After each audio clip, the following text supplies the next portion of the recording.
The Al-Qaeda organization gained centrality in the global jihadist landscape during the period of time known as the anti-Soviet jihad.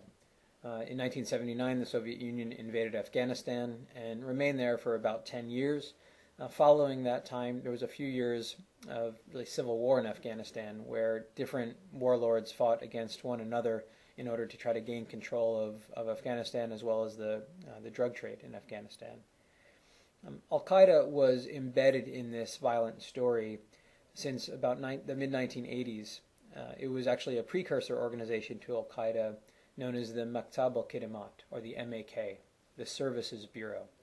It was a logistics organization led by a Palestinian cleric named Abdullah Azzam and financed in large part by a wealthy Saudi young man named Osama bin Laden.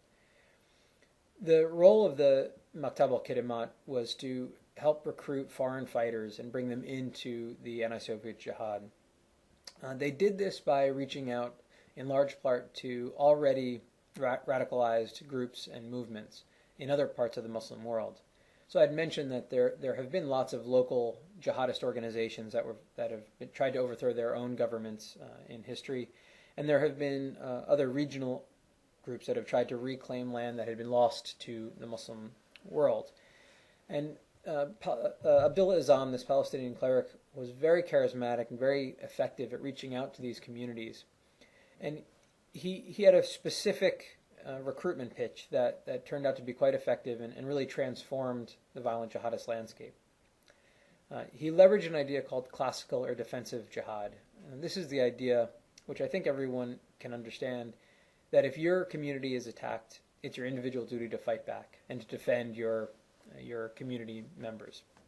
Right. So in the case of the Muslim community, if your Muslim community is attacked, it's the individual duty of every Muslim to fight back. Well, Abdullah Azzam extended this argument to any Muslim community anywhere. This is based on the idea that one's national identity is really secondary to one's religious identity.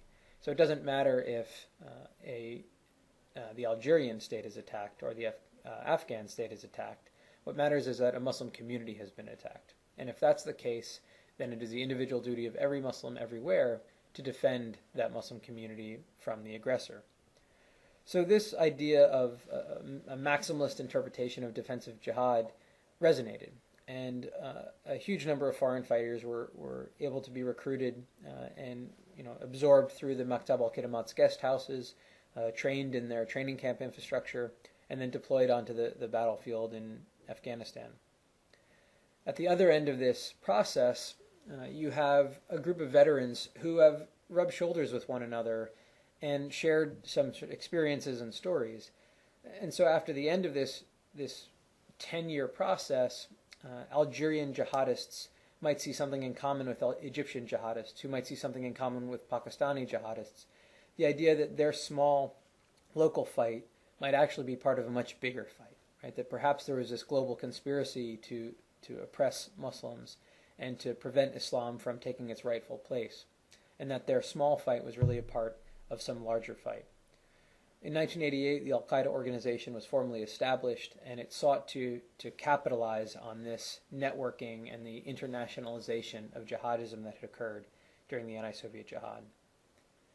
Many veterans left the anti-Soviet jihad and returned to their former groups. Many of them returned to the places that they came from and started new groups. So one example of this is the Abu Sayyaf group. Now this is a Southeast Asian violent organization, but Abu Sayyaf, the individual for whom this group is named after, was an Afghan guerrilla. And it shows you the kind of impact that this experience had on some of these foreign fighters. The Abu Sayyaf group, the leader of that group, had so much respect for this Afghan guerrilla that he named his own organization after him. There's also the case of Lashkar-e-Taiba. This is an organization that was also inspired by Abdullah Azzam, much like Al-Qaeda. But at the end of the anti-Soviet jihad, it was picked up by the Pakistani state and used as a proxy militia to fight against Indian interests in Kashmir. So here you have an example of a group that maintains its own identity, is actually repurposed by the Pakistani state, but there are a lot of fellow travelers, individuals who would have had the same formative experience during the anti-Soviet jihad as members of Al-Qaeda. And then in a previous lecture, we talked about the Salafist Group for Preaching in Combat. This is an Algerian terrorist organization. Many of their senior leaders fought in the anti-Soviet jihad, and in 2006, when this group formally changed its name to Al-Qaeda in the Islamic Maghreb, it was largely because of interpersonal relationships, not just with Al-Qaeda senior leadership, but with some of the senior leadership of what would become Al-Qaeda in Iraq. And so this very complex constellation of actors is created, and it actually can result in the renaming, the rebranding of entire organizations, such as the Salafist Group for Preaching in Combat, into Al-Qaeda in the Islamic Maghreb. So you have associated organizations, these fellow travelers. Now you have some affiliated organizations, each of whom have their own unique relationship to Al-Qaeda senior leadership. You have Al-Qaeda in the Islamic Maghreb, you have Al-Qaeda in the Arabian Peninsula. This is really a derivative group that the chain of command really goes back to Al-Qaeda senior leadership, and so this is a group that's very, very similar to Al-Qaeda core. And then you have this other interesting case of Al-Qaeda in Iraq. What we know as Al-Qaeda in Iraq, this is the organization that fought against the U.S. occupation in the mid-2000s, notoriously. This group is actually a Jordanian terrorist group originally named Tawhid wal Jihad, and its leader, Abu Musab al-Zarqawi, was convinced by Al-Qaeda to set up shop in Iraq and reorient its violence against U.S. occupation. If it was willing to do so, Al-Qaeda would try to help finance it and mobilize resources to support it, send it foreign fighters. So Al-Qaeda in Iraq is a good example of an Al-Qaeda franchise that didn't go the way Al-Qaeda core would have liked. This is a good example of what's called the principal-agent problem. Al-Qaeda, the principal, had certain expectations for Abu Musab al-Zarqawi, the agent, but Zarqawi had his own ideas. Instead of merely targeting the occupying forces, Zarqawi also targeted other Sunni groups, religious minorities, the Shia. This is the majority Muslim sect in Iraq at the time. And this kind of sectarian violence or internecine violence, instead of targeting the occupiers, targeting other civilians, created a backlash against Al-Qaeda in Iraq as well as Al-Qaeda core. So this franchise model doesn't always work out perfectly well for Al-Qaeda, but what it allowed them to do is really create more of a global footprint. It makes it appear that Al-Qaeda is in Iraq, Al-Qaeda is in North Africa, Al-Qaeda is in the Indian subcontinent, Al-Qaeda is in Yemen, etc. Now, not everybody who leaves the anti-Soviet jihad can join a group, whether it's an associated or affiliated group. Some of them can't go home, some of them have to go to places, perhaps Yemen, perhaps Spain, perhaps the United Kingdom, where they might not know many people. This network of veterans, however, will serve to, in some cases, inspire the next generation. So you have individuals who are consuming violent propaganda online, and then they meet one of these veterans in their local community, and you can imagine the inspirational value that these sort of veterans would have. This is actually the case of Daniel Patrick Boyd, an American citizen who fought in the anti-Soviet jihad, or at least traveled to Afghanistan in the late 1980s, remained there for a few years, and then came back home and reintegrated into society. It wasn't until the U.S. occupied Afghanistan after the events of 9/11 that Daniel Patrick Boyd mobilized a second time. But this time he brought with him his sons and some of their friends, plotting to attack targets overseas as well as the Quantico Marine Base in Virginia. So you see that Al-Qaeda is at the center of what is really a much broader phenomenon, right? And the threat comes from all of these different actors, associated groups, affiliated groups, veterans, as well as a network of new inspired adherents. And they interact with one another in very complex ways.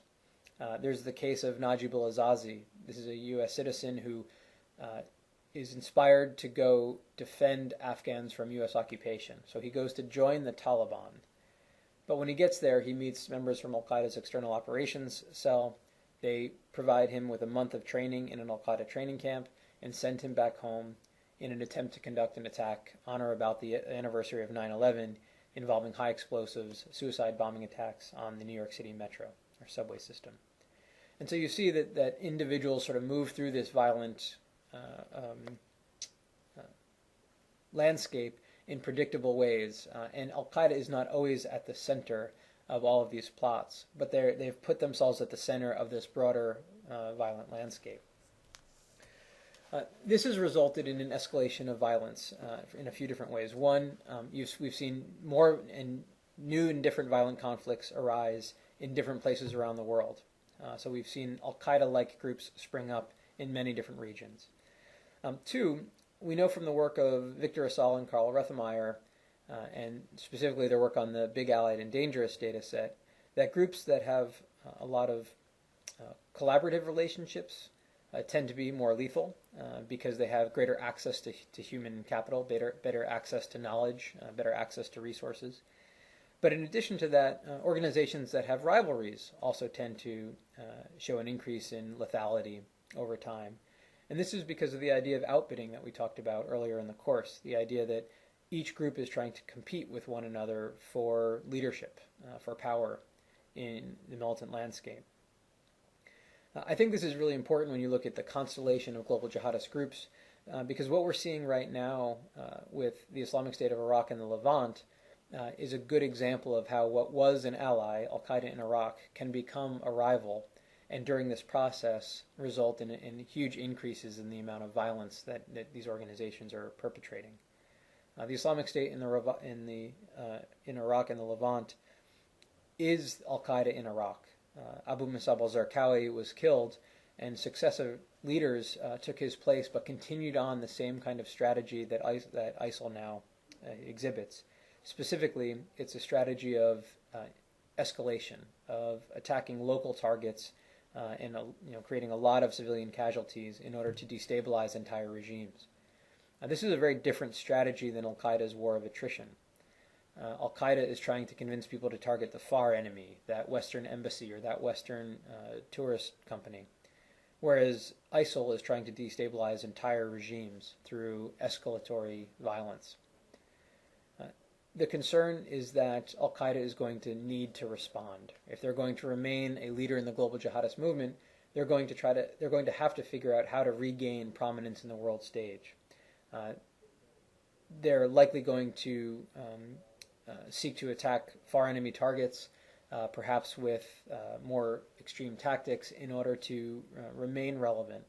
And this kind of escalation, or this kind of competition, bodes very poorly for all of the different regions in which Al-Qaeda currently operates.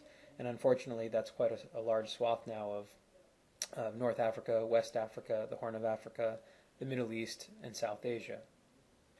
In sum, what we've discussed here is the idea that Al-Qaeda has been a central player historically and conceptually in the broader global jihadist movement. But currently, there are many different ways to get involved in this movement. Right? There are organizations that may open doors for you in different geographic areas. There are organizations that may capitalize on different bits of ideology or different bits of political grievance, which are appealing to different individuals or different communities. And so the landscape has really become much more complex, much more diversified. And this creates challenges for the counterterrorism community. It creates challenges for an organization like Al-Qaeda that's trying to steer this movement in a certain direction. If individuals are more drawn to Inspire magazine's do-it-yourself jihad, we can expect one kind of violent output. If individuals instead are more inspired by Al-Qaeda's complex suicide attacks against symbolic targets, violence may go in yet a different direction.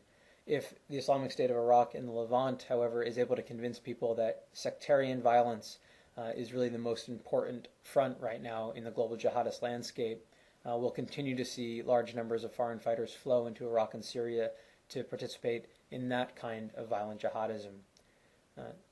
At the end of the day, Al-Qaeda has been central in creating this landscape, but the landscape is much bigger than Al-Qaeda, and the counterterrorism community has to appreciate all of its different facets and context if it is to create appropriate policy and practical responses.